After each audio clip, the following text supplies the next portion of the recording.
I realized that my girlfriend had told me she was going to the room where the girls were getting their makeup done by their traveling makeup artist. That was around the time she messaged Tom. I quickly left the room and checked her chat with me, seeing her ask where my girlfriend was. It took a while for Tom to answer, but he eventually said she was on her way. I was terrified to go back to the conversation with Tom, but I did, and it took me a while to piece everything together. The conversation revealed some things that shook me. Tom had said to my girlfriend, "As long as you're not going to try and come clean, then we'll both be fine." My girlfriend responded, "Trust me, I'm not. I have a hell of a lot more to lose right now than you do. This is the worst possible timing." Tom then said, "It was the only possible timing, especially since we waited this long in the first place. We didn't wait for anything. You came to my room and just before being married. There was something tempting about you being a reality. It was taboo, and that was the appeal. I know I messed up, but you liked it." My girlfriend responded, "That's not the point. You can like something and still know you shouldn't have done it." Tom admitted, "I messed up. Yes. I liked it. This will never happen again. I've crossed a boundary in my life where this kind of stuff is now unacceptable. And no, I'm not stupid enough to try and tell May." Then he went into explicit detail about what they'd done together. I was so filled with rage. My hand was shaking and I could barely focus on the screen. But I managed to capture screenshots of the incriminating messages and left the hotel room. That night, I walked around aimlessly, trying to make sense of everything. It hurt so much that it felt physical, but somehow there was relief too, knowing I was dating a cheater. I realized I could end things without the added complication of a divorce. Tom and May had just gotten married, and the thought that I could have been with a cheater for 2 more years haunted me. I didn't know what to do with the information I had. I knew I wanted to break up with her, but I was torn about whether I should tell May. I knew it was the right thing to do morally, but some people might prefer blissful ignorance if the truth is too painful. I wasn't sure what kind of person May was, and I didn't want to ruin her marriage, especially so soon. I could either break up with my girlfriend, let her know why, and leave Tom out of it, or I could confront him. Either way, I needed to figure out what was best for me. One common piece of advice I received was that I shouldn't worry about how May would react and should just do the morally right thing. I agreed with that perspective. As much as I didn't want to be a homewrecker, I knew I had to act on what I knew. Another suggestion was a joke about getting in bed with May for revenge, but that wasn't something I was interested in. Ultimately, I broke up with my girlfriend. When we got home from the wedding, I sat her down and told her I knew about what happened with Tom. She was instantly in shock, trying to defend herself, but there was nothing she could say. I told her I would give her an hour to pack up and leave, and after that, I was calling the police to escort her out if necessary. I wasn't joking. She sat there in tears, but when I reminded her the time was running out, she eventually started packing. Her friend came to pick her up with a 3rd suitcase. I made it clear she wasn't welcome back, and I got rid of everything she left behind. But that wasn't the end. I called May, and even though she lived far away, I made sure Tom wasn't around when I spoke to her. I told her everything, even though it felt wrong to share such painful news. She was silent for a long time before saying she was glad I told her, though she was obviously shocked by my ex-girlfriend's betrayal. She said she would handle things with Tom. A week later, my ex-girlfriend called me, furious about how I ruined their marriage. She said she was fine with the breakup, but I could tell she was more upset about what I had done. Regardless, I was finally at peace with my decision. I discovered my girlfriend cheated with her best friend's groom on their wedding day, exposed them, ruined the wedding, and got my revenge. I'm 28, male, and met my girlfriend, 26, female, at a bar where they were hosting a quiz event. I ended up on the same team as her, since I didn't come with one of my own. I was impressed by how much she knew, and that really drew me to her. I've always been into trivia, so anyone with the same interest is instantly intriguing. We started talking and eventually began dating. I'm currently pursuing a master's degree, while she had been a teacher but left her job to build her online presence, aiming to be a trivia-focused influencer, which I supported, especially since I believe we needed more personalities like hers online. She had a best friend from high school, May, who had been with her high school sweetheart, Tom, for years. Their relationship seemed perfect, managing to survive distance during college, and later, they lived close to each other. Some months ago, my girlfriend told me how Tom proposed to May, and they were planning their wedding. I'd met both Tom and May several times, and I always liked them. So when my girlfriend shared the news, I was genuinely happy for them. I've always liked the idea of finding love early, although I knew it didn't guarantee perfection. Fast forward to their wedding day, and the event was beautiful. Some of May's relatives were from a motorcycle club, which was part of their culture, but they were all friendly, even if intimidating at first. I wasn't as emotionally invested as my girlfriend, who had known them much longer, but I could still see how in love Tom and May were, and it moved me. The day took a turn when I started chatting with another guest who knew my girlfriend and the couple. I tried to point out my girlfriend to him, and when I found her, I noticed she and Tom were standing near a wall, having a serious conversation. May was elsewhere, chatting with friends. It struck me as odd, as it seemed too serious for such a joyful day. I made a mental note to ask her about it later.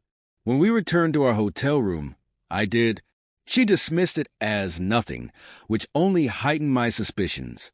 I pushed a little, and she said it was just Tom having typical pre-wedding anxiety, and she was helping him calm down since they'd known each other for so long.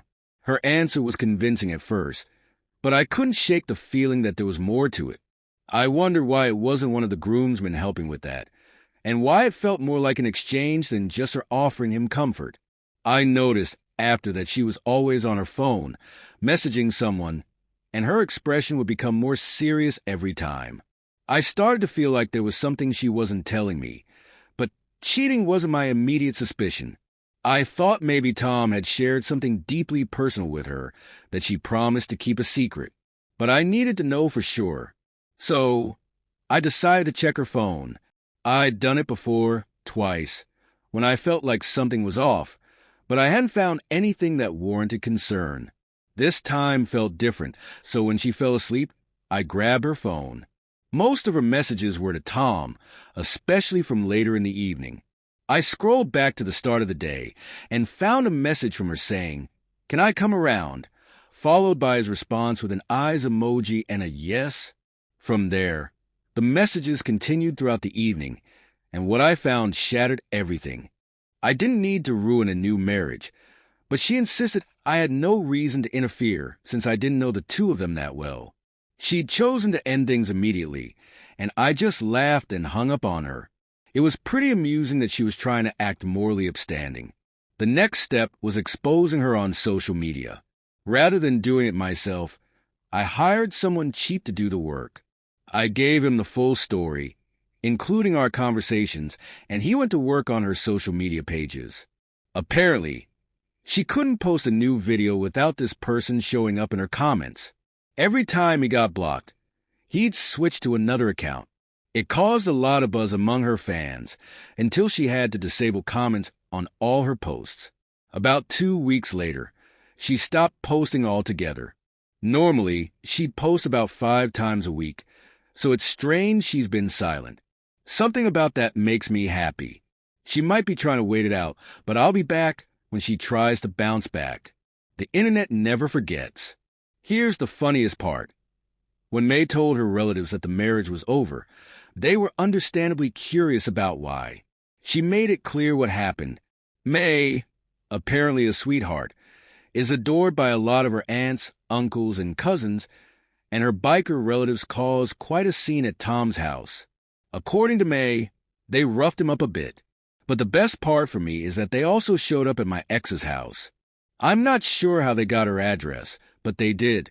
They didn't hurt her, but they definitely scared her. The last I heard, she left her sister's place and moved out of state. I'm not sure if it's temporary, but it's pretty funny that her cheating made her run like a fugitive. I broke up with her, made sure the cheating groom was caught by his wife, exposed my ex's online career, got her kicked out, tossed some of her things, and had her ex-boyfriend roughed up just enough. I even got her scared enough that she fled the state. To me, that's as perfect as revenge can get, and I honestly feel so much better. Being cheated on isn't fun, but revenge is the best medicine if you do it right. Make sure it hurts, and you'll feel better for it. Thanks to everyone who helped along the way, and I'll be sure to return the favor to others who need help. I, 35 female, had been with my fiancé, 43 male, for 4 years. He's self-employed and often works with people from other companies. Recently, he was finishing a job that lasted 5 months. During this job, he met a woman who worked on the project. I met her briefly but didn't think much of it. About a month and a half ago, I decided to talk to him because I was feeling neglected. Before I could finish, he broke down, apologized, and admitted he had a crush on her. He explained that they had a lot in common, spent a lot of time together, and that she admired him, which flattered him. Due to his work, we didn't spend much time together, and he started enjoying time with her. Nothing physical happened, but he felt guilty and ashamed. He promised to work from home until the project ended, and to focus on repairing our relationship. She texted him a few times asking if he planned to return to the office, but he didn't respond. Then she texted that she missed working and talking with him and asked if she had done something wrong. He replied that she hadn't, but that he'd prefer to keep things strictly professional from now on. He even linked his phone to our iPad, so I could see all her texts. He begged me to let him fix the situation, and I told him I needed time to think. I spoke with a couple of friends who convinced me to forgive him, saying that having a crush is normal. I've been with my previous boyfriend for 10 years, and I never had a crush during that time, no matter how attractive other people were. Still, I decided to give him another chance, thinking maybe not having a crush was abnormal for me. He's been very romantic, attentive, kind, and loving, reading books on relationships and infidelity to understand what happened. He's trying to work on himself and our relationship. However, I'm struggling with my feelings. While I know all the right things to say and do, I feel repulsed by his touch and kisses. My mind is full of sarcastic, sardonic thoughts, but I don't say them out loud. He repels me, and now I'm starting to feel attracted to other men. This only happens when I mentally check out of a relationship. I'm wondering if there's a way to overcome this feeling. Have others had this experience? Update. After receiving a lot of responses, I made another post to keep things short. I ended the relationship. Love isn't enough to overcome distrust. Once I mentally check out, there's no going back. No amount of promises, effort, or guilt can restore trust. You need to trust your partner completely, body, feelings, and life. In my case, I feel unsafe, and I don't blame myself for mentally checking out. He didn't say anything until I confronted him. This wasn't just an innocent crush. He was engaging in emotional cheating, and I'm not sure that's where it stopped. I love him, but I don't trust him, and I'm not sure if I can move past this. I don't want to spend my life policing his actions or feeling paranoid every time he stays late at work. I deserve better than that. Update 2. Yesterday, I finally gathered the courage to talk to him.